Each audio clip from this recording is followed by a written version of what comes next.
Real quick, I just want to thank all those who have supported 90 Sports Nostalgia. I greatly appreciate it. Don't forget to subscribe and enjoy the video.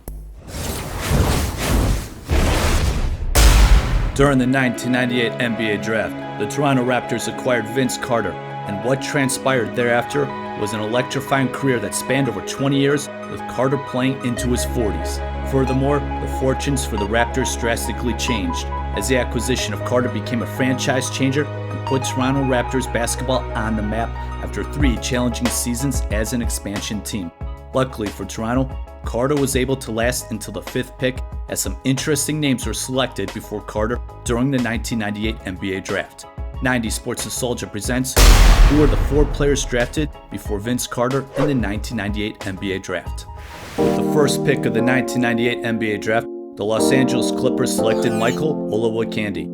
Prior to the draft, Olowokandi was labeled as an extremely raw 7-footer with athletic ability. In fact, he never really played organized basketball growing up in England, as he randomly ended up at the University of Pacific by picking the name out of a phone book and giving them a call.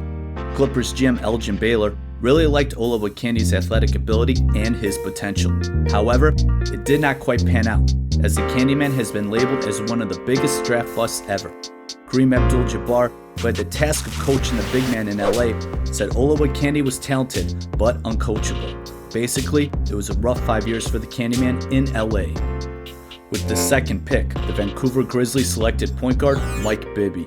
Bibby was sensational as a freshman during the 1997 NCAA tournament, but then got outplayed by Utah Utes point guard Andre Miller in the 1998 regional final. Bibby then declared for the draft after his sophomore season. The point guard seemed to be bust-proof, the safe pick, but there were concerns about his inability to get off his own shot, did not have the explosiveness as like an Allen Iverson or Stephon Marbury, or did not have the passing instincts like a Jason Kidd. Nonetheless, the Grizzlies drafted Bibby, and seemingly Vancouver had a nice trio with an excellent scorer in Shareef Abdur-Rahim and a big man who was on track to being one of the better centers in the league in Bryant Big Country Reeves. But it didn't quite work out in Western Canada.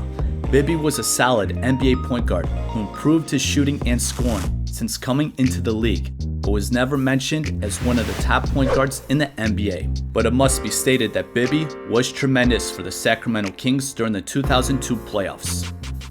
With the third selection, the Denver Nuggets drafted Raef LaFrentz. The 6'11" LaFrentz could really shoot from the outside, which was rare for players his size back in the day. Seemingly, I for some reason remember LaFrentz at Kansas as being someone who got most of his points off of offensive rebounds and in transition. This pick was surprising to many, and according to an AP article, Ricardo Patton, who was a head coach for the Colorado Buffaloes at the time, convinced Nuggets GM Dan Issel to draft LaFrentz. Unfortunately, LaFrentz tore his ACL during his rookie campaign, but during the rest of his time in the NBA, LaFrentz was one of the original stretch 4s or stretch 5s. He made an impact as a good shot blocker, but was never someone who was going to command a double team in the post. Antoine Jamison was selected 4th in the 1998 NBA Draft. After watching Jamison at North Carolina, you could tell that this player would be able to score in the NBA with his soft touch and his variety of ways to get shots up at the basket. However, Jamison's defense was greatly subpar, and that's maybe putting it nicely. Nonetheless, Jamison was a decent scorer in the NBA and had a solid career in the league. And that brings us to Vince Carter, the 5th selection in the 1998 NBA Draft. But Carter was actually drafted by the Warriors, and Antoine Jamison was drafted by the Toronto Raptors. Here's what happened according to the website Raptors Rapture. Former Raptors GM Glenn Grunwald was convinced the best player in the draft was Vince Carter, and possibly Grunwald was the only GM who thought that way. It was pretty well known that the Warriors wanted Jamison, but no one knew how Grunwald felt about Carter. In the end, Toronto traded Jamison to the Warriors for Vince Carter and cash. Carter became a fan favorite, one of the most entertaining players in NBA history, and developed into a really good scorer in the NBA. I went into this a little in the Toronto Raptors of the 90s video, but while at North Carolina, you could see the incredible athletic ability, but I had no idea he could have scored like he did in the NBA. Antoine Jamison and Shammond Williams took most of the shots at UNC, and thus Carter didn't get too much of an opportunity to isolate and showcase his ability to put the ball in the basket. Nonetheless, this is what Toronto needed. As the Raptors were abysmal during its first 3 years as an NBA franchise, Carter quickly put Toronto Raptors basketball on the map as this Canadian franchise quickly became must-see TV thanks to Vince Carter. As for the rest of the draft, Dirk Nowitzki and Paul Pierce are two key names that were later selected that needs to be mentioned, as they obviously went on to have tremendous NBA careers.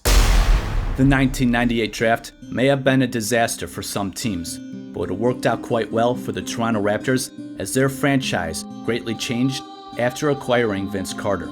The Hall of Fame talent will never be on any lists as the greatest of all time, but his impact on the NBA and the Toronto Raptors will never be forgotten, and perhaps Carter will be on lists as one of the most entertaining NBA players ever.